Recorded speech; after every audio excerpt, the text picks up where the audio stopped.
નમસ્કાર મિત્રો, આજના આ એપિસોડમાં ઔદ્યોગિક એકમ અને તેની રચના તેમજ અંદરની ગોઠવણીઓ વિશે વિગતે જાણીશું. એ અંગેના જરૂરી પ્રશ્નોત્તરી આ સાથે આ એપિસોડમાં રજૂ કરવામાં આવેલી છે.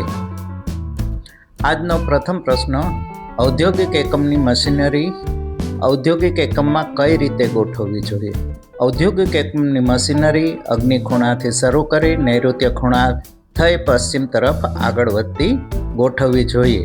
તેમજ અગ્નિ ખૂણાથી નાની મશીનરીથી શરૂ કરી નૈઋત્ય તરફ જતા મોટી મોટી મશીનરીઓ ગોઠવવી જોઈએ. ત્યારબાદનો પ્રશ્ન છે, ઔદ્યોગિક એકમનો સ્ટોર રૂમ કઈ જગ્યાએ રાખવો જોઈએ? તો ઔદ્યોગિક એકમનો સ્ટોર રૂમ દક્ષિણમાં કે નૈઋત્ય ખૂણા તરફ રાખવો જોઈએ. ત્યારબાદ ઔદ્યોગિક એકમમાં ઇલેક્ટ્રિક રૂમ કે જનરેટર કઈ તરફ રાખવું જોઈએ? તો એના પ્રત્યુત્તરમાં જણાવવાનું કે ઔદ્યોગિક એકમમાં ઇલેક્ટ્રિક રૂમ કે જનરેટર અગ્નિ ખૂણામાં રાખવું જોઈએ. ત્યારબાદનો પ્રશ્ન છે, ઔદ્યોગિક એકમમાં ગેસ, કોલસા, ઓક્સિજન જેવી વસ્તુઓનો સંગ્રહ કઈ જગ્યાએ કરવો જોઈએ?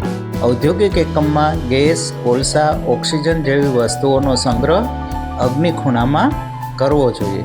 ત્યારબાદનો પ્રશ્ન જોઈએ તો ઔદ્યોગિક એકમમાં કમ્પ્રેસર કઈ જગ્યાએ રાખવું જોઈએ? તો તેના પ્રત્યુત્તરમાં છે કે ઔદ્યોગિક એકમમાં કમ્પ્રેસર દક્ષિણ કે નૈઋત્ય ખૂણામાં રાખવું જોઈએ. ઔદ્યોગિક એકમમાં કાચો માલ ફેક્ટરીમાં કઈ જગ્યાએથી અંદર લેવો જોઈએ? તો તેના પ્રત્યુત્તરમાં જણાવવાનું કે ઔદ્યોગિક એકમમાં કાચો માલ ફેક્ટરીના ડાબી તરફના ગેટથી અંદર લેવો જોઈએ. ત્યારબાદનો પ્રશ્ન છે, ઔદ્યોગિક એકમમાં તૈયાર થયેલ માલ ફેક્ટરીમાં કઈ તરફથી બહાર કાઢવો જોઈએ? મિત્રો, જણાવવાનું કે ઔદ્યોગિક એકમમાં તૈયાર થયેલો માલ ફેક્ટરીના ઉત્તરના દરવાજેથી બહાર કાઢવો જોઈએ. ઔદ્યોગિક એકમમાં કાચા માલ સામાનનો સંગ્રહ કઈ રીતે કરવો જોઈએ? તો તેના પ્રત્યુત્તરમાં જણાવવાનું કે ઔદ્યોગિક એકમમાં કાચો માલ સામાન જેવા કે સળિયા, લોખંડ, પતરા, સિમેન્ટ વગેરે જેવી વસ્તુઓનો સંગ્રહ દક્ષિણ, પશ્ચિમ કે નૈઋત્ય ખૂણામાં કરવો જોઈએ. ત્યારબાદનો પ્રશ્ન છે, ઔદ્યોગિક એકમમાં ઉપરના માળે જવાની સીડી કે દાદર કઈ જગ્યાએ રાખવી જોઈએ? તો એના પ્રત્યુત્તરમાં જણાવવાનું કે ઔદ્યોગિક એકમમાં ઉપરના માળે જવાની સીડી કે દાદર દક્ષિણ કે નૈઋત્ય ખૂણામાં રાખવી જોઈએ. ત્યારબાદનો પ્રશ્ન છે, ઔદ્યોગિક એકમમાં બોઇલર કઈ જગ્યાએ રાખવું જોઈએ? જણાવવાનું કે ઔદ્યોગિક એકમમાં બોઇલર અગ્નિ ખૂણામાં રાખવું જોઈએ.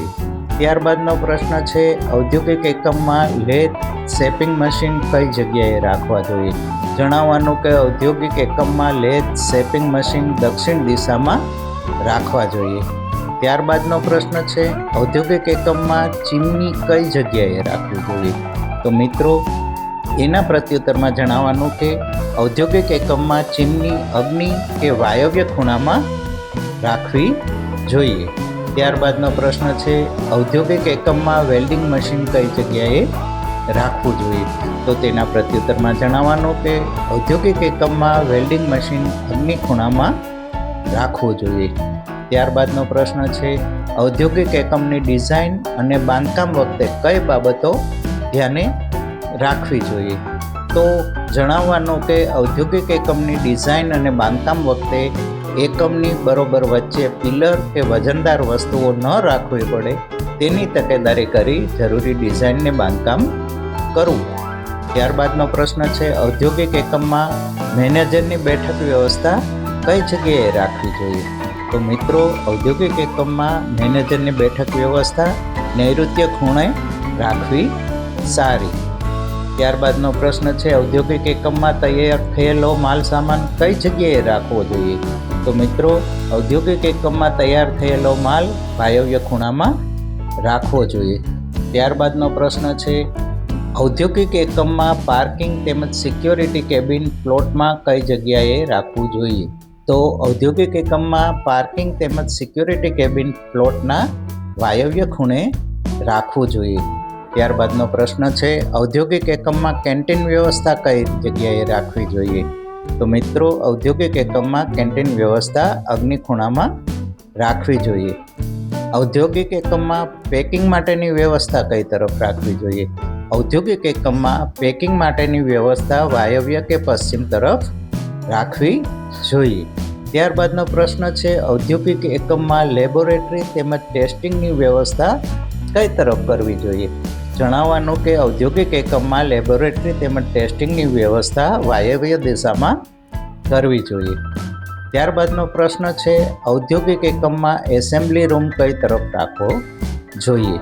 તો ઔદ્યોગિક એકમમાં એસેમ્બલી રૂમ પશ્ચિમ કે વાયવ્ય તરફ રાખવી જોઈએ. ત્યારબાદનો પ્રશ્ન છે, ઔદ્યોગિક એકમમાં અંડરગ્રાઉન્ડ પાણીનો ટાંકો કઈ તરફ રાખવો જોઈએ? તો તેના પ્રત્યુત્તરમાં જણાવવાનું કે ઔદ્યોગિક એકમમાં અંડરગ્રાઉન્ડ પાણીનો ટાંકો પ્લોટના ઈશાન, ઉત્તર કે પૂર્વ તરફ રાખવો સારો. ત્યારબાદનો પ્રશ્ન છે, ઔદ્યોગિક એકમમાં મેનેજમેન્ટ તેમજ સ્ટાફ માટેની વ્યવસ્થા કઈ તરફ કરવી જોઈએ? તો તેના પ્રત્યુત્તરમાં જણાવવાનું કે ઔદ્યોગિક એકમમાં મેનેજમેન્ટ તેમજ સ્ટાફ માટે ઈશાન ખૂણામાં વ્યવસ્થા કરવી જોઈએ. ત્યાર પછીનો પ્રશ્ન છે, ઔદ્યોગિક એકમમાં ઓવરહેડ વોટર ટેન્ક કઈ જગ્યાએ રાખવી જોઈએ? તો મિત્રો, ઔદ્યોગિક એકમમાં ઓવરહેડ વોટર ટેન્ક પ્લોટની નૈઋત્ય કે દક્ષિણ તરફ રાખવી જોઈએ. ત્યારબાદનો પ્રશ્ન છે, ઔદ્યોગિક એકમમાં પ્લોટને ઉત્તર અને પૂર્વ રસ્તો હોય તો મુખ્ય એન્ટ્રન્સ કઈ જગ્યાએ રાખવો જોઈએ?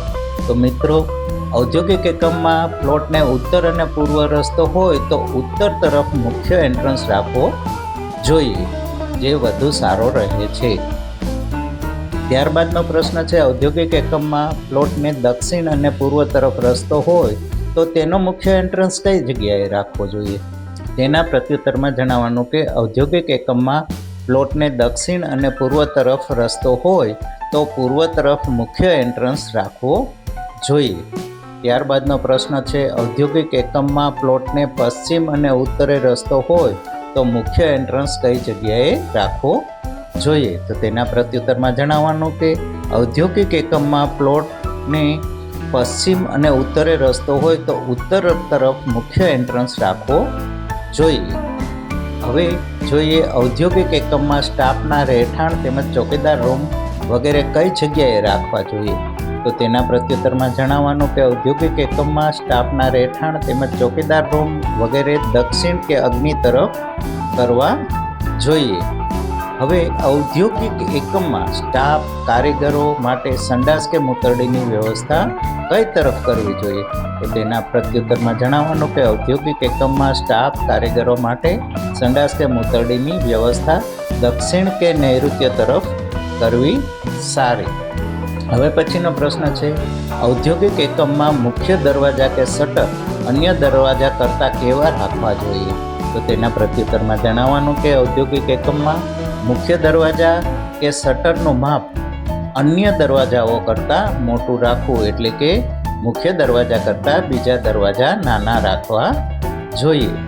ત્યારબાદનો પ્રશ્ન છે, ઔદ્યોગિક એકમમાં શેડનો ઢાળ કઈ તરફ રાખવો જોઈએ? તો તેના પ્રત્યુત્તરમાં જણાવવાનું કે ઔદ્યોગિક એકમમાં શેડનો ઢાળ ઉત્તર કે પૂર્વ તરફ રાખવો જોઈએ, જે વધુ સારો રહે છે.